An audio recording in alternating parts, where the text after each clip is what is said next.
Hello friends, स्वागत है आपका अपने परिवार अंकित एजुकेशन अड्डा में। आज हम बात करने वाले हैं यूपी बोर्ड क्लास 10th के चैप्टर 1 मैथ के बारे में, जिसमें हम पार्ट नंबर 2 करने वाले हैं चैप्टर 1 का। ठीक है, इसमें सारे इंपॉर्टेंट क्वेश्चन करने वाले हैं जो कि आपकी एग्ज़ाम में आने की संभावना रहेगी। चलिए बढ़ते हैं पहले क्वेश्चन की ओर। पहला क्वेश्चन है, सिद्ध कीजिए कि √2 एक अपरिमेय संख्या है। तो इसको सॉल्व करेंगे तो सबसे पहले क्या करना पड़ता है, जैसा इसमें लिखा जाएगा आपको वैसे ही लिखना है, बिल्कुल भी नंबर नहीं कटेगा आपका। तो सबसे पहले क्या लिखा हमने, माना अंडर जितना लिखा हो √2, √3, √5 इस तरीके के क्वेश्चन पूछे जाते हैं। ये हमारा 2019, 22 और 23 में पूछा गया था लास्ट ईयर। माना √2 एक परिमेय संख्या है, परिमेय संख्या है। तो हम इसे लिख सकते हैं, जो √2 है, √2 इसे हम P/Q लिख सकते हैं, क्योंकि ये परिमेय संख्या का साइन होता है। ठीक है, फिर ऐसा हम इसे में हम क्या लिख देते हैं, एक चीज़ और लिख देते हैं, जहाँ P व P, Q का कोई अभाज्य गुणनखंड, P व Q का कोई अभाज्य गुणनखंड नहीं है, वो भी किसके, एक के अलावा। ठीक है, क्योंकि अभाज्य गुणनखंड नहीं होगा तो एक भी नहीं होगा। अब हमने क्या किया, इसमें दोनों पक्षों का वर्ग करने पर, दोनों पक्षों का वर्ग करने पर, इस तरफ करेंगे पर √2 का स्क्वायर हो जाएगा, इस तरफ करेंगे तो P/Q का स्क्वायर हो जाएगा। ठीक है, फिर इसमें दोनों का वर्ग करेंगे तो यहाँ से √2 हट जाएगा तो 2 बचेगा, यहाँ से P² हो जाएगा, यहाँ पर Q का भी स्क्वायर है तो Q² हो जाएगा। ठीक, अब इसमें क्या करेंगे, हम क्रॉस गुणा कर देंगे इसके बटा में 1 लेकर, तो यहाँ पर 2Q² बराबर हो जाएगा P²। इससे आगे क्या करेंगे, यहाँ पर हम Q² की वैल्यू निकालेंगे तो यहाँ P² है ही, ये 2 इसके नीचे आ जाएगा। इससे लिखेंगे हम समीकरण 1। यहाँ पर लिखेंगे, चूँकि P अगर ये नीचे 2 है तो 2 लिखना है, P 2 से विभाज्य है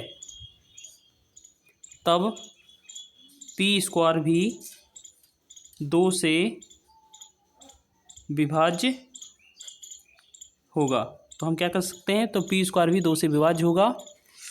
अर्थात हम कह सकते हैं,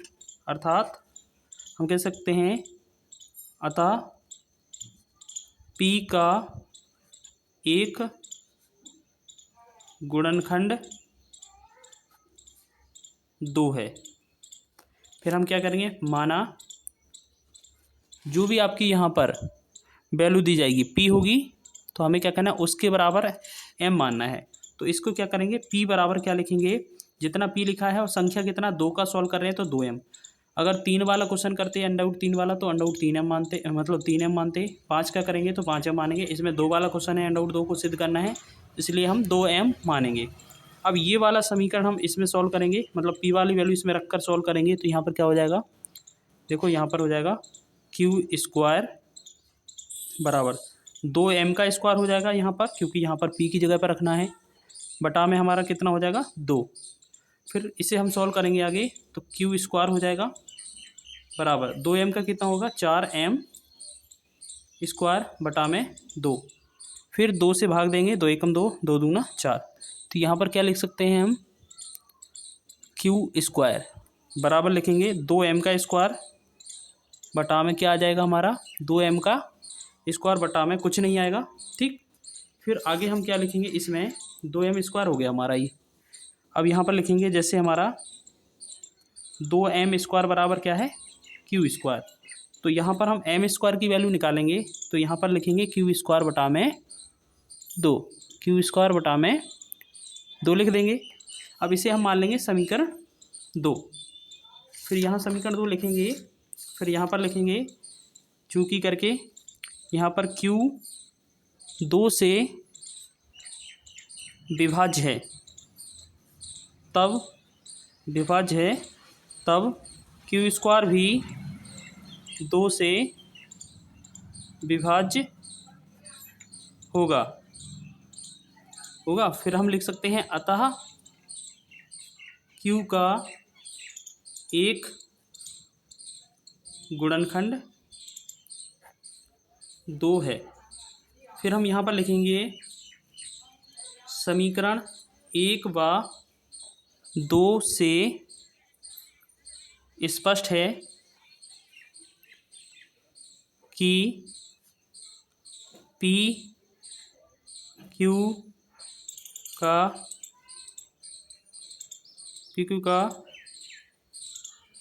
एक उभयनिष्ठ गुणनखंड 2 है, जो कि हमारी कल्पना का विरोध करता है।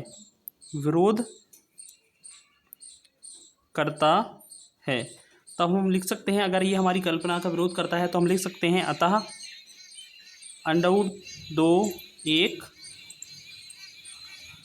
अपरिमेय संख्या है। तो इतना ही स्टेप सभी क्वेश्चनों में करना है, याद रखेंगे हम। दूसरा हमारा क्वेश्चन है, सिद्ध कीजिए कि अंडरवुड 3 एक अपरिमेय संख्या है। ये 2020 और 22 में पूछा जा चुका है, इंपॉर्टेंट क्वेश्चन है। यह क्वेश्चन लगभग हर साल आते हैं इस तरीके के क्वेश्चन। तो हम यहाँ पर क्या करेंगे, सॉल्व करेंगे इसको। चलिए यहाँ पर लिखेंगे, माना अंडरवुड 3 एक परिमेय संख्या है। तो यहाँ पर लिख लेंगे जो अंडरवुड 3 है उसे हम P/Q लिख लेंगे, लेकिन साथ ही साथ लिखेंगे जहाँ PQ का कोई अभाज्य गुणनखंड नहीं है, या हम कह सकते हैं कोई उभयनिष्ठ गुणनखंड नहीं है, ठीक है, या एक के अलावा नहीं है। तो ये हमने माना। फिर दोनों पक्षों का करेंगे वर्ग, ठीक है, दोनों पक्षों का वर्ग करने पर, दोनों पक्षों का वर्ग करेंगे तो ये यहाँ पर अंडरवुड 3 है, वहाँ का वर्ग हो जाएगा, ठीक है, बराबर P/Q का वर्ग हो जाएगा। उसी तरीके से सेम सॉल्व करना है। यहाँ पर 3 बनेगा, P² हो जाएगा बटा में Q², बटा में एक त्रिय गुणा करेंगे, 3Q² बटा में P²। यहाँ पर Q² की वैल्यू निकालेंगे हम, तो यहाँ बनेगा P² बटा में 3। समीकरण 1 लिख देंगे इसे। फिर यहाँ पर वही लैंग्वेज लिखेंगे जैसे हमने लिखी थी पिछले में, चूँकि P 3 से विभाज्य है, तब P² भी 3 से विभाज्य होगा। अतः हम कह सकते हैं, अतः P का एक गुणनखंड 3 है, ठीक है। फिर हम क्या करते थे, इसी में मान लेते थे, माना जो P है, जितना क्वेश्चन दिया होता है 2 का होता था 2 मान लेते थे, 3 का है तो 3 मानेंगे, 3m के रूप में मान लेंगे। इस समीकरण को इसके ऊपर रखेंगे तो क्या लिख सकते हैं, Q² बराबर 3m का स्क्वायर बटा में 3। अब इसे हम वर्ग करेंगे जब, तो Q² सेम 3 का हो जाएगा 9m² बटा में 3। 3 से एक बार कटेगा, 3 त्रिका 9 हो जाएगा। फिर इसे क्या लिखेंगे हम, इसे देखिए कैसे लिखेंगे, तो यहाँ पर ये क्या है हमारा 3m²। यहाँ क्या बच रहा, 3m² बराबर इस तरफ वाला Q² यहाँ लिख लेते हैं, ठीक है। फिर इसको सॉल्व करेंगे हम आगे, तो कैसे करेंगे, फिर कितना आएगा हमारा, ये देखो यहाँ पर इसे m² की वैल्यू निकालेंगे तो ये होगा Q² बटा में 3। तो ये हो गया समीकरण 2। फिर लिखेंगे हम, चूँकि Q 3 से विभाज्य है, तब Q² भी 3 से विभाज्य होगा। जब ये दोनों विभाज्य हैं तो हम कह सकते हैं अतः क्यू का एक गुणनखंड 3 है। फिर हम यहाँ लिखेंगे, इसलिए समीकरण 1 व 2 से स्पष्ट है कि P, Q का एक उभयनिष्ठ गुणनखंड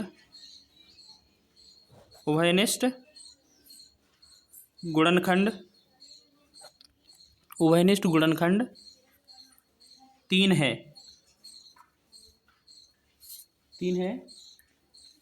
जो कि हमारी कल्पना का विरोध करता है। ठीक है, वही लैंग्वेज लिखी हमने, करता है। फिर लिख सकते हैं अतः √3 एक अपरिमेय संख्या है, क्योंकि हमें पता है नॉट इक्वल के बराबर होती है, जो √3 है अपरिमेय होती है। ठीक है, तो यही सिद्ध करना होता है हमें। एक क्वेश्चन और है इसी टाइप का, वो भी देख लेते हैं। तीसरा क्वेश्चन है हमारा, लिखा है हमारा, सिद्ध कीजिए कि √5 एक अपरिमेय संख्या है। तो सबसे पहले यही सेम इसी पैटर्न पर आधारित है, हम इसको सॉल्व करेंगे। तो यहाँ लिखेंगे, माना √5 एक परिमेय संख्या है, परिमेय लेकर चलना है हमें, परिमेय संख्या है। तो हम इसे कैसे लिख सकते हैं कि जो √5 है वो P/Q के बराबर है। और यहाँ पर ऐसे लिखेंगे हम, जहाँ P व Q का कोई उभयनिष्ठ गुणनखंड नहीं है। तो यहाँ पर P व Q का कोई उभयनिष्ठ गुणनखंड नहीं है, ऐसा भी लिख सकते हैं, या ऐसा लिखेंगे P व Q का कोई अभाज्य गुणनखंड नहीं है। ठीक है, ये वाला हो जाएगा। फिर अब हम इसमें क्या करते हैं, दोनों पक्षों का वर्ग कर देते हैं। दोनों पक्षों का वर्ग करने पर, दोनों पक्षों का वर्ग करेंगे तो यहाँ √2 का वर्ग हो जाएगा, यहाँ P/Q का वर्ग हो जाएगा। फिर यहाँ सॉल्व करेंगे तो यहाँ से ये अंडर हट जाएगा, यहाँ पर ये 5 था, √5 का वर्ग। ठीक है, 5 था क्वेश्चन में, तो यहाँ पर ये बनेगा 5 बराबर में P का वर्ग P² हो जाएगा, Q का वर्ग Q² हो जाएगा। यहाँ पर बटा 1 करेंगे, क्रॉस गुणा करेंगे तो 5 Q² हो जाएगा बटा में P²। यहाँ पर Q² P² बटा में यहाँ 5 यहाँ पर ले जाएंगे, समीकरण 1 लिख देंगे। और यहाँ पर वही लैंग्वेज लिखनी है जो हमने पिछले दोनों क्वेश्चनों में लिखी है। चूँकि P 5 से विभाज्य है, तब P² भी 5 से विभाज्य होगा। ठीक है, 5 से विभाज्य होगा। फिर हम क्या लिख सकते हैं इसमें, विभाज्य होगा। अतः P का एक गुणनखंड 5 है। ठीक है, फिर अगली बार क्या करेंगे हम, इसमें हम माना, अब लिखेंगे माना P बराबर, अब देखो 5 वाला क्वेश्चन है तो 5 को 5m के रूप में लिख देंगे। तब इस 5 को हम इसी समीकरण में लिख कर सॉल्व करते हैं तो Q² बराबर हो जाएगा 5m², क्योंकि यहाँ P की जगह पर रखते हैं हम हर बार, बटा 5। यहाँ पर हो जाएगा Q² बटा में 25 m² बटा में 5। ठीक है, 25 यहाँ पर, सॉरी ये देखो दिख नहीं रहा होगा, Q², ये 5m² मतलब 25m², 5 का बटा 5 हो जाएगा। फिर हम लगाएंगे, फिर हम लिखेंगे इसे। ठीक है, इसमें अब हम क्या करेंगे, 5 एकम 5, 5 से 5m 25, इसको काट दिया हमने। फिर इस पर लिख लेते हैं। तो Q² बराबर क्या बचा, 5m²। ठीक है, ये बचा हमारा। अब इसे हम इस तरीके से भी लिख सकते हैं कि 5m को इस तरफ लिख लें, क्यू स्क्वायर इस तरफ लिख लें। यहाँ पर एम स्क्वायर का मान निकालेंगे तो क्यू स्क्वायर यहाँ रहेगा, बटा में ये कहाँ पहुँच जाएगा, नीचे 5। ठीक है, समीकरण 2 मान लेंगे हम। फिर लिखेंगे जैसे पहले की तरह लिखा था हमने, क्यू 5 से विभाज्य है तब क्यू स्क्वायर भी 5 से विभाज्य होगा। ठीक है, विभाज्य होगा। अतः हम लिख सकते हैं, अतः क्यू का एक गुणनखंड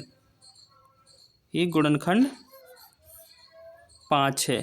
ठीक, तो हम लिख सकते हैं फिर समीकरण, इसलिए समीकरण 1 व 2 से स्पष्ट है कि P और Q का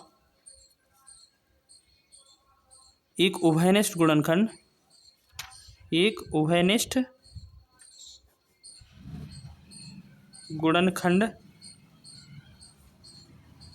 5 है। ठीक है, P और Q का एक उभयनिष्ठ गुणनखंड 5 है, जो कि हमने जो सोचा था, हमारी कल्पना की थी, जो कि हमारी कल्पना का विरोध करता है। फिर हम लिख सकते हैं, अतः जो √5 है, √5 एक अपरिमेय संख्या है। ये सभी में लैंग्वेज सेम है, याद रखेंगे, सेम लैंग्वेज लिखना है। ठीक है, अब एक लास्ट क्वेश्चन लिख लेते हैं, लास्ट क्वेश्चन और कर लेते हैं। इम्पोर्टेंट क्वेश्चन है, 2023 में ये पूछा गया है। देखिए क्वेश्चन क्या लिखा है। दिया गया है कि HCF 255 और 867 का बराबर में लिखा है 51। HCF कितना है, 51। तो LCM 255 और 867 का मान ज्ञात कीजिए। यानी कि 255 और 867 दो संख्या हैं, HCF हमें दिया गया है 51 है, LCM ज्ञात करना। तो हम लिखेंगे, इसे सॉल्व करेंगे तब, बहुत ही आसान सा क्वेश्चन है, सॉल्व करेंगे। पहली संख्या क्या लिखा है, पहली संख्या हम मान लेते हैं, ये पहला वाला है 255। दूसरी संख्या क्या है, दूसरी संख्या मान लेते हैं, दूसरा है जो 867। यहाँ पे LCM हमसे पूछा है, पहले HCF लिख देते हैं। HCF क्या है हमारा, 51 है। LCM हमसे क्या है, पूछा है। तो इन चारों में एक रिलेशन होता है, फॉर्मूला होता है कि LCM गुणे में HCF बराबर होता है पहली संख्या